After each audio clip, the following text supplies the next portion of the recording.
Hello fellow readers, today I'm going to be talking about The Love Curse of Melody Macintyre.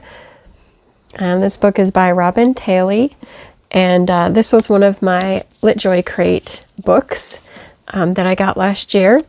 And this book is perfect for theater and musical theater lovers. This is definitely made for theater kids and just theater nerds in general. That's the main focus of this book. And as someone that loves theater and musical theater, I found myself quickly invested in this book. I was not in the theater group. I'm more of a fan of it. I wish that I had gotten into it when I was younger, and then I knew especially that you could just get involved with crew, because my anxiety kind of kept me from going out there and attempting to do it, but it's still something that I support highly and I love and adore. So I don't have too many regrets, but I do think I would have been a little bit more involved if I had realized that crew you could just do and help out. I would have done that, but I don't see too much of that like changing my life as it is. I still would be like a patron of the arts and probably still doing what I do anyway, so none of that matters. It's fine. But I just think I could have had a good time doing some of that stuff. That's besides the point. What is The Love Curse of Melody Macintyre about other than theater? I mean, mostly it's about the theater, and I love that. But essentially, we follow Melody Macintyre, and she is the stage manager for her high school productions, at least the two that we follow. Well, we only see a bit of the first one, but all of the production of the second one. So she's the stage manager.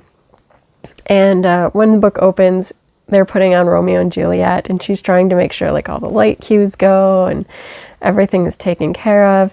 And her girlfriend at the time kind of interrupts her job and in a not so great way breaks up with her. And so Melody, as would anybody if you have this emotional trauma going on in your life, makes a couple of glitches, but really they get the production over with. But some of the crew are not happy with what happened, and other stuff is sort of divulged as well, including the fact that this theater that they're in was built on the remains of a previous theater that existed like 100 or so years ago that burnt down. And ever since then, there's this belief that this theater is cursed. And so every year they do like different things in order to keep the curse at bay. And these vary from like not saying certain names or saying certain words and phrases and whatever. It's all kind of ridiculous.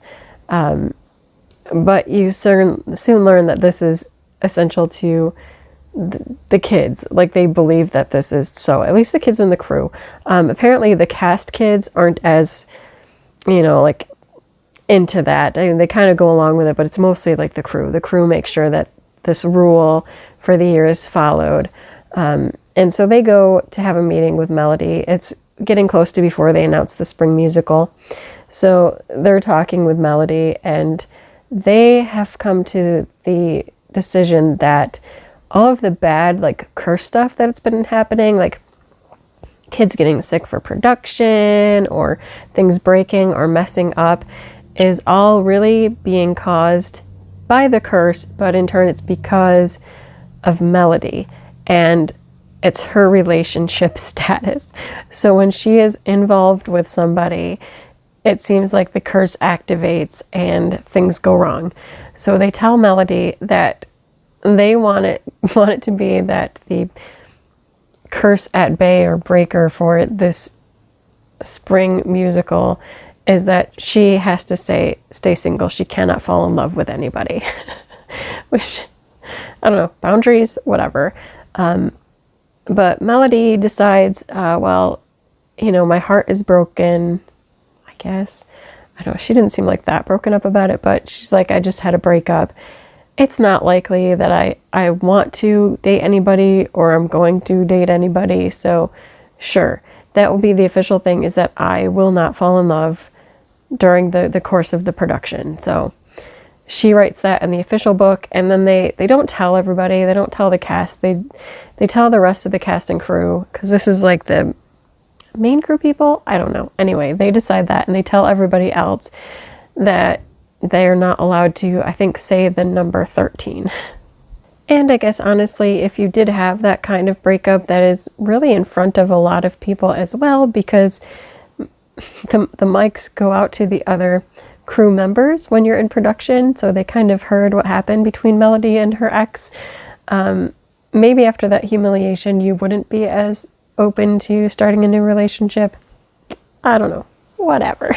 So Melody has had a lot of boyfriends and girlfriends. I think part of that is the relationships don't really last because she's not really invested in the relationship. She's invested in getting her productions out. She's really invested in being a crew member for all these productions. So she's not really about the romantic life. She's about achieving her theater goals, which actually I think is fine. Like, these are high schoolers, so I'm kind of like, go Melody. You know, do your thing. You know, it's going to be your career. You know, whatever. So she does decide to go along with the curse business, because looking back, she's like, oh, maybe I'm not helping the situation. And that would be all well and good. But suddenly thrust into her life is the local celebrity who is kind of on the brink of reaching like major celebrity status, Odile. And Odile is not what Melody would have thought. So, you know, she would think that she is this kind of stuck up celebrity person. She's just gotten back from filming, I think, in the prequel to the Game of Thrones series. And she's, you know, possibly getting other like movie roles and series. She's really on like the cusp of making it big. And so, you know, they expect her to be a snob and a prima donna. But Odile proves rather quickly that she's very interested in the local production. She loves theater, and she wants the best for the production and the high school theater. And she doesn't really get the divide that currently exists between the cast and the crew. So Odile is part of the cast, whereas Melody is part of the crew. And she doesn't get that division. The crew is actually kind of catty, I guess, about the cast, like acting like they're all spoiled prima donnas when it's not necessarily the case. And they don't necessarily reach out for help to the cast, even if there's things that maybe could be helped with. So, I mean, it's kind of very high school drama-ish, you know, like just that division of people instead of like working together, which does kind of last throughout the rest of your life, but a little less so, I guess. One would hope it's a little less than high school, but there's always a bit of clickiness no matter what. But you definitely see that here. But at the same time, because Odile doesn't really get that, probably because the rest of production that she works with isn't done that way, she kind of invites herself to Melody's house, and the two are kind of immediately drawn to one another. I wouldn't call it insta-love, but they are sort of drawn to one another, and so they quickly start this sort of flirty friendship with one another, and Melody knows that she could potentially be putting things at risk because of the curse, but she also kind of doesn't know whether or not to believe the curse, so there's tension building there, and as their relationship becomes more defined, more stuff starts happening that could be because of the curse, and it puts that relationship into question, as in, should Melody continue that relationship, or should she break it off because she is causing the curse to kick in and will ruin the production. And I don't want to give all that away, but that's mostly the thing. So it's, will this budding relationship happen? Will their production of Les Mis, by the way, which high school hasn't like done Les Mis, if you have enough cast, like so many do Les Mis, which I don't really get, because I love Les Mis. I'm not saying that at all, but I think that is a really hard production for high schoolers to pull off. Not that they don't, they have. It's just, That is what it is. Anyway, I was actually just thinking in my head about that. I can't remember where it aired on. Was it on Netflix? But they went to the award ceremony for the musical theater kids.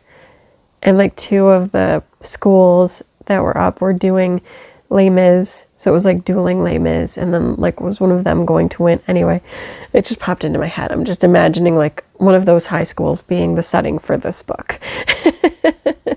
and it was really good. I don't know. So like seeing them kind of working through getting the production of Les Mis off the ground, and there's like all this stuff happening that could put it at risk, and are they going to make it to opening night? Is it going to go off okay? And then questioning the validity of these theater curses.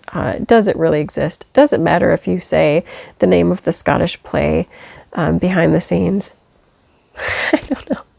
Like there's all these fun things that do get kind of questioned and brought into light. You know, honestly for me, and I hate to say this, but kind of more than the romance of the book, which I do think was fine, I was really more drawn into that whole like theater and production story that's there. It was just so fun and engaging to see that, and the interaction between the students, and can they pull it off, and can they get over this sort of division that they have, like we're cast and you're the crew, and you know, we have our own roles, like we're the celebrities and you're just making sure that the production goes off okay, and and that we look good on stage. Yeah, I don't know, it was so great. It's very charming, especially if you are a theater lover.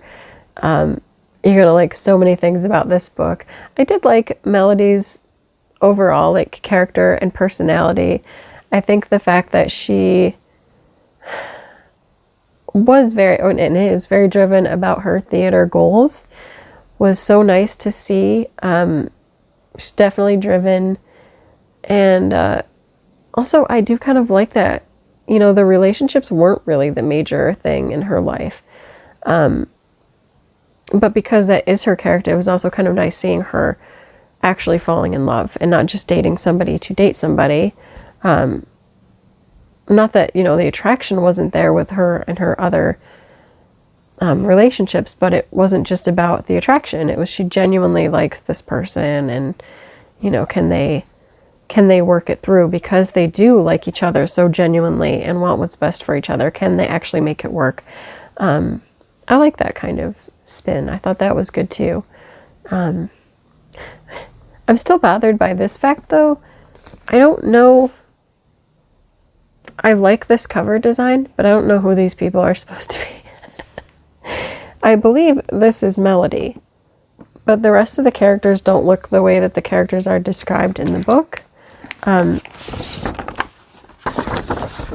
The inner artwork here is much more accurate, so whoever the artist was for this inside cover, I feel like they got more of the book than the graphic designer who did this cover. Like I said, I like this cover. I think it's fine. I just don't think it really gets the characters or the heart of the story. I love this, by the way. I don't know if I said that before, but this inside with the roses being thrown and like the confetti, that's gorgeous. Yeah, I don't know. I thought this book, you know, was definitely had its charms. Like here. This is more how the characters are. So I just thought I would say that, because it's not like I don't like this cover, but I don't feel or get a sense for the characters here. I do get it from the artist who did the work for Lit Joy Crate, but I don't so much get it from this graphic design artist. I love this. I love the confetti and the kind of celebratory atmosphere and the spotlight that's here. I love all of that, but the character designs I'm a little bit off of. I mean, I like that they look kind of representative of anybody. It's kind of an everyman cover, but I don't feel that they connect that much to main characters in the book. I mean, I don't know if it matters, but it kind of matters to me. I'm like, whatever. It's not a huge issue. Just realized I still had my book mark in there, and I was trying to see if I was marking a quote, because I know there were some I liked, but I wasn't. Yeah, overall, I liked this book. I will say that I didn't want to put it down at any point. Like, I was really getting into it. I liked the characters, and I wanted to see if they got that production off the ground, how the relationships, because it's not just the relationship between Odile and Melody, but her friendships with the rest of the crew. I wanted to see how they all progressed.